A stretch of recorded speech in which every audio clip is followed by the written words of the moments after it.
Olá, seja muito bem-vindo e bem-vinda. Hoje a gente vai fazer um verdadeiro raio-x nos artigos mais importantes da lei sobre violência doméstica. O nosso foco é total em concursos públicos, então pode se preparar, porque vamos direto nos pontos que as bancas examinadoras mais gostam de cobrar.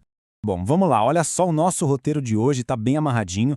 A gente começa entendendo o propósito da lei, depois a gente define o que é a violência doméstica, vê direitinho onde a lei se aplica, detalha as 5 formas de violência e, para fechar, a gente olha as diretrizes da política pública, tudo certo? Então vamos nessa. A gente começa, claro, pela base, pelo alicerce de tudo, entender o porquê dessa lei existir, ou seja, os princípios dela, que estão ali nos artigos 1º a 4º, é o primeiro passo para não cair em pegadinha nenhuma e já garantir umas questões importantes. O artigo 1º já abre o jogo. Pensa comigo. O objetivo não é só punir depois que a coisa já aconteceu. O grande foco é criar jeitos de reprimir e, o que é mais importante ainda, de prevenir que a violência sequer aconteça. É uma lei que age antes, sabe? Bem alinhada com a nossa Constituição. Indo um pouquinho além, os artigos 2º e 3º abrem um verdadeiro leque de direitos fundamentais. Não se trata só de proteção física, não. É sobre garantir vida, segurança, saúde, dignidade, enfim, tudo aquilo que forma a base para uma cidadania de verdade. A lei está dizendo que viver sem violência é um direito muito mais amplo e complexo. E aí vem uma pergunta-chave. De quem é a responsabilidade de garantir tudo isso? O artigo 3º é claríssimo. O dever é compartilhado. Não é uma tarefa só do Estado, não. É da família e de toda a sociedade também. Essa informação, aliás, é ouro para questões discursivas. Fica a dica. Agora sim, vamos para o coração da lei. Afinal, para poder proteger alguém, a gente primeiro precisa saber o que, exatamente, a lei considera como violência doméstica e familiar. Muita, mas muita atenção aqui, porque essa definição do artigo 5º não cai em prova, ela despenca. O segredo está nessas palavrinhas. A violência precisa ser baseada no gênero. Não é uma briga qualquer. É uma ação ou até uma omissão que acontece por causa da condição de ser mulher e que, claro, acaba causando algum tipo de dano. E para não deixar nenhuma dúvida sobre o peso desse assunto, o artigo 6º é direto e reto. A violência doméstica contra a mulher é uma forma de violação dos direitos humanos. Isso joga o patamar da questão lá para cima. Ok, a gente já sabe o que é violência. A pergunta agora é onde ela precisa acontecer para que a lei seja aplicada. O artigo 5º vai definir exatamente esses contextos que a gente chama de âmbitos de aplicação.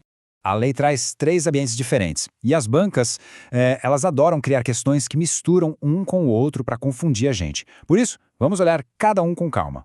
Primeiro, a unidade doméstica. Pensa no espaço físico mesmo.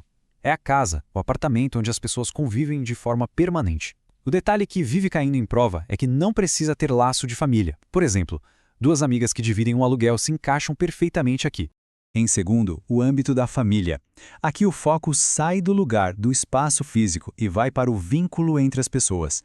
E a lei é bem aberta, viu? Cobre laços de sangue, de afinidade, tipo sogra e genro, e até aqueles formados por vontade expressa, o que abre a porta para um monte de configurações familiares novas. E por último, mas não menos importante, a relação íntima de afeto. Aqui entram namorados, ex-namorados, maridos, ex-maridos e atenção para a pegadinha mais clássica de concurso. Não precisa morar junto. A lei vale mesmo sem coabitação. Só de existir ou ter existido essa relação íntima, pronto, já configurou o hábito. Certo, já entendemos o que é a violência e onde ela acontece. Mas como ela se manifesta? Quais são as caras que ela pode ter? O artigo 7º responde isso, definindo 5 formas bem específicas de agressão. E olha, decorar essas 5 categorias é tarefa de casa obrigatória para qualquer prova de concurso. Vamos a elas. Então a gente tem a violência física, que é a mais conhecida, né? Depois vem a psicológica, a sexual, a patrimonial e a moral. E o mais importante não é só decorar essa lista, é entender cada uma, porque as provas adoram apresentar um casinho prático e pedir para classificar o tipo de violência. Agora, o mais legal aqui é ver um resumo dessas formas de violência que não são físicas, porque são elas que mais causam confusão e que as bancas adoram. A violência psicológica é a que causa dano emocional, a patrimonial é aquela que mexe com os bens, com o dinheiro da vítima, e a violência moral é a que ataca a honra através de calúnia, difamação ou injúria. Para fechar nossa análise com chave de ouro, vamos dar uma olhada nas diretrizes que a lei cria para as políticas públicas. Porque não adianta só definir o crime, né? Tem que criar toda uma estrutura para combater. O artigo 8º basicamente desenha um plano de ação bem completo. Ele fala em juntar os esforços do Judiciário, do Ministério Público, da Polícia, fala em criar um atendimento especializado, em fazer campanha educativa para toda a sociedade e até em colocar o tema nos currículos das escolas. É uma visão de longo prazo que ataca o problema por todos os lados. E tudo isso leva a gente para uma reflexão final que é essencial para quem vai prestar um concurso.